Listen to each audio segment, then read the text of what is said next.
Every day, satellites are just beaming down this incredible flood of information about Earth. I mean, countless images, measurements, real-time views. But, here's the rub.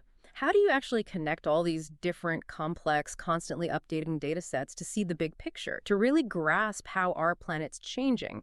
It feels a bit like having millions of puzzle pieces scattered everywhere, but no single picture on the box to guide you.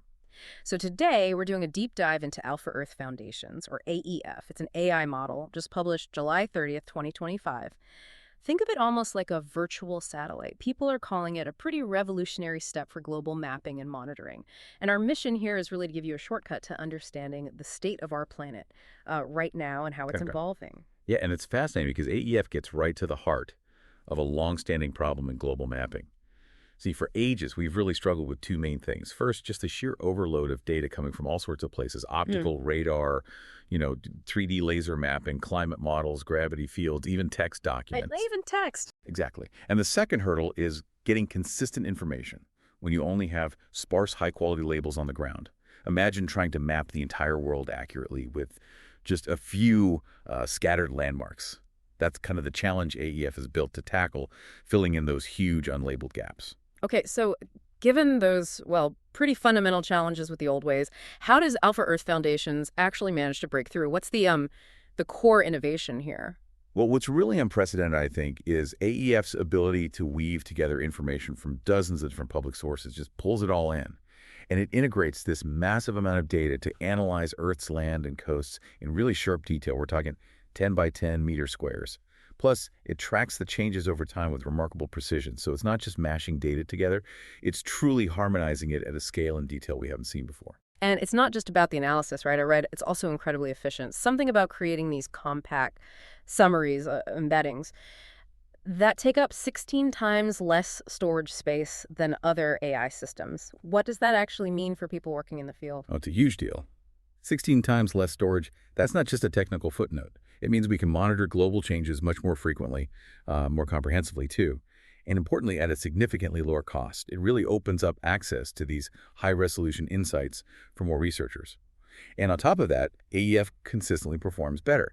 It shows about a 24% lower error rate on average compared to other methods, especially, and this is key, in those tricky situations where you just don't have much label data to work with. Right. So, okay, better accuracy, much more efficient. How does this translate into, real-world impact? What can we do with this? Well, ultimately, AEF gives scientists and decision makers a more complete, more consistent picture of what's happening. And that's absolutely critical for making better calls on really urgent issues. Things like food security, tracking deforestation, managing urban sprawl, water resources. Take deforestation, having a more accurate, more timely map can, quite literally, help save forests by guiding intervention efforts much faster. That's powerful. Can you give us an example or two from the research that really highlights what AEF can do in practice? Maybe something that was difficult before. Absolutely. One really striking example is AEF's ability to effectively see through persistent cloud cover. Think about places like Ecuador, where clouds constantly obscure satellite views. AEF can still detail the agricultural plots underneath.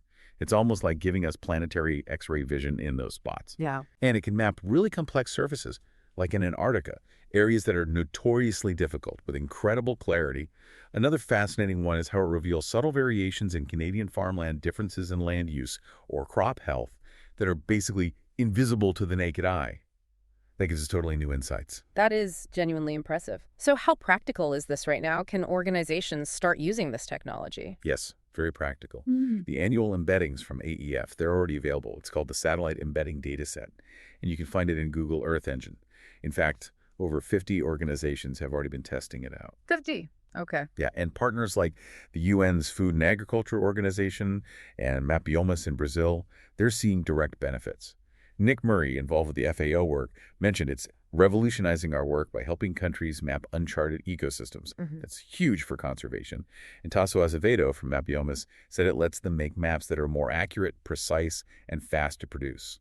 So real speed and quality gains. So wrapping things up a bit, Alpha Earth Foundations really does seem like a powerful new lens, a way to truly understand the state and the dynamics of our changing planet. And you mentioned exploring combinations with LLMs like Gemini. That sounds like it could unlock even more? Exactly. The potential there is enormous. So maybe the thought to leave you with is this.